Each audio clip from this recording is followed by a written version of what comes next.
perfecta.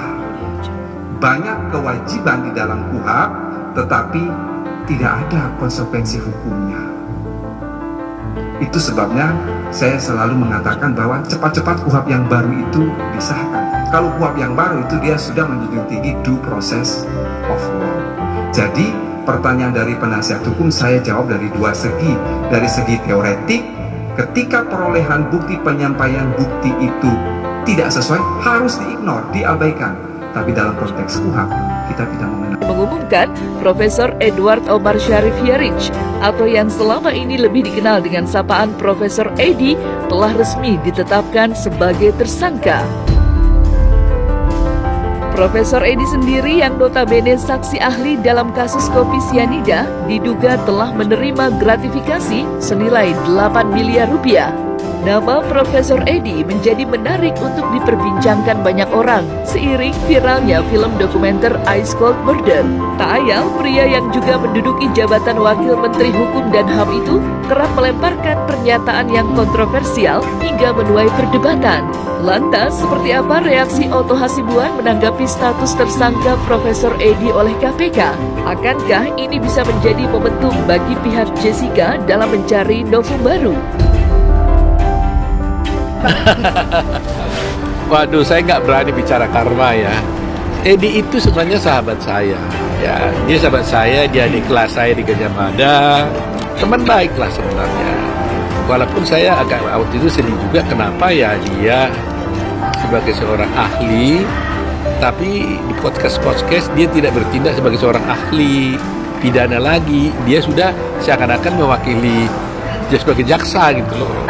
Bahkan bayangkan aja pledoi kita pun di Dukli pun dia persoalkan, dia komentari, CCTV pun dikomentari, otopsi pun dikomentari, dan kebetulan salah pula gitu loh, salah pula. Bayangkanlah dia bisa mengatakan 3 hari sebelumnya Jessica katanya sudah datang memotret keadaan untuk merencanakan pembunuhan. Ini kan luar biasa kejinya sebenarnya fitnahnya dia ini, ya.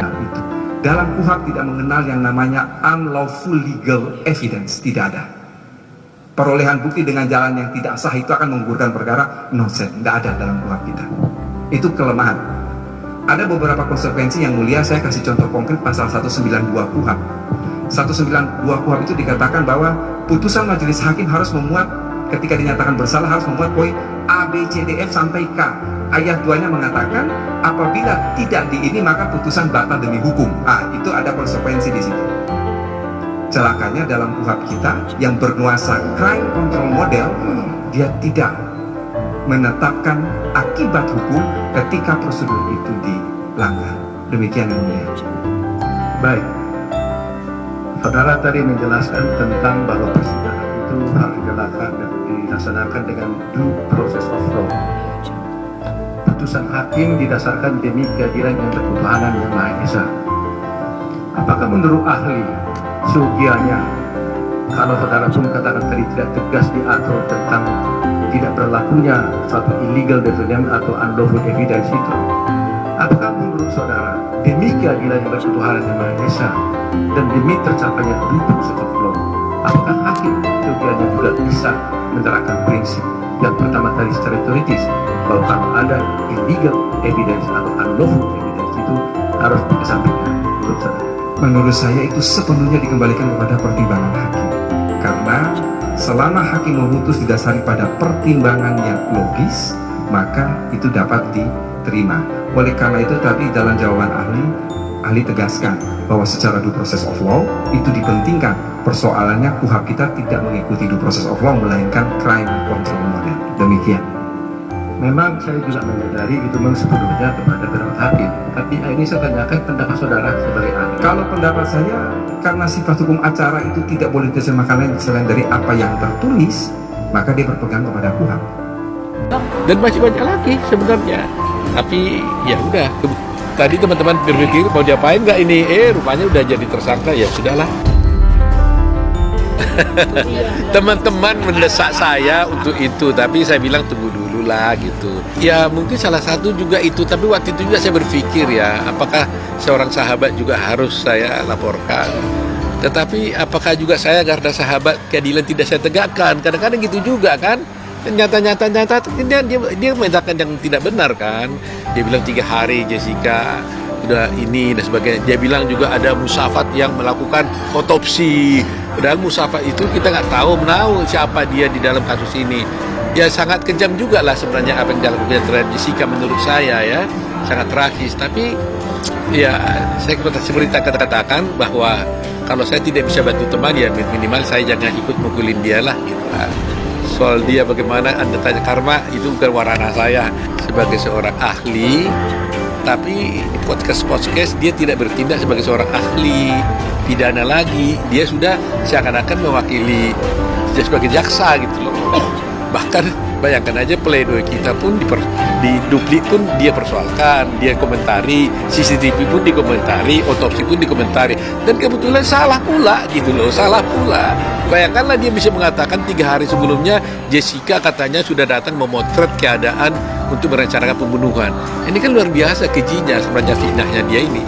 Saya juga kan berkali-kali menjadi ahli di Indonesia di High. Tapi kalau didasarkan di keadilan, apakah bisa itu diambil oleh hakim?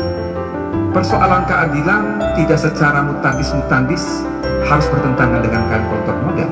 Bisa saja persoalan keadilan pun dia sejalan dengan crime control model.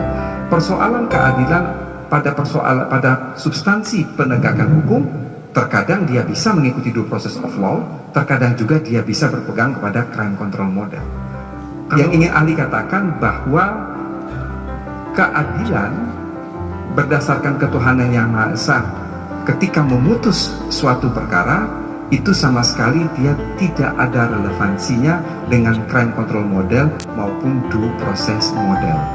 Crime control model dan due process model yang pertama kali diutarakan oleh Packer tahun 1967 dalam bukunya The Limit of Criminal Sanction, itu dia menyatakan memberi anatomi terhadap sistem peradilan pidana yang berlaku berdasarkan abstraksi penegakan hukum yang ada di dunia, sehingga dia membagikan dalam crime control model dan due process model, tetapi dia tidak ada relevansinya dengan persoalan keadilan. Bisa saja dalam due process of law pun itu kemudian persoalan keadilan itu juga tercabik-cabik, tetapi tidak menutup kemungkinan bahwa dengan due process of law itu keadilan pun bisa tercapai. Demikian juga dengan crime control model. Dengan crime control model bisa saja keadilan itu tercapai, tetapi bisa juga dengan crime control model keadilan itu juga kemudian menjadi tercabik-cabik. Menurut ahli, apakah dalam rangka menegakkan hukum, terutama di kepastian hukum, menurut saudara, apakah memang sebaiknya due process of law itu diterapkan dalam suatu persidangan pengadilan?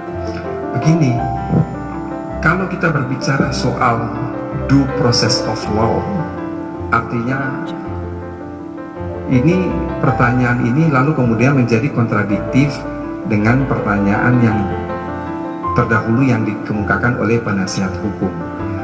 Tadi penasihat hukum bertanya dengan mengatakan apakah due process of law itu dalam rangka menegakkan keadilan demi ketuhanan yang Maha Esa.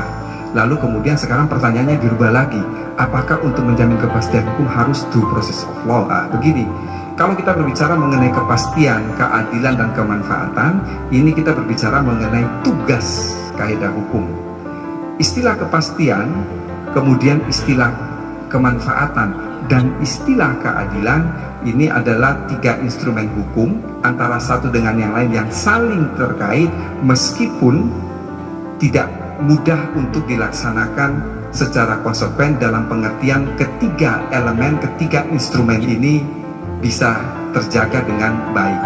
Terkadang dalam menegakkan hukum, hakim itu mengutamakan kepastian, lalu dia mengabaikan persoalan kemanfaatan dan keadilan. Terkadang dia mengutamakan keadilan dan kemanfaatan, tetapi dia mengabaikan kepastian hukum. Oleh karena itu ketika berbicara dalam konteks due process of law untuk disesuaikan dengan kepastian, kemanfaatan, dan keadilan, kita tidak bisa secara ansih lalu harus membagi itu 33,3%, 33,3%, 33,3%, tetapi semuanya adalah tergantung kasus yang dihadapi. Yang mulia, saya memberi satu contoh konkret. Kalau saya tidak salah itu putusan pengadilan negeri di Pacitan. Ada 4 orang, ini bapak dan ibu, punya 2 orang anak masih kecil. Mereka selesai bertamasya, lalu bapak ini mengendarai mobil, di sampingnya ini ada istrinya. Bapak ini mengira bahwa 2 orang anaknya ini sudah naik ke mobil. Lalu ternyata yang baru naik hanya 1. Dengan segera bapak ini dia kemudian atret mobilnya mundur dan menggilas anak yang satunya.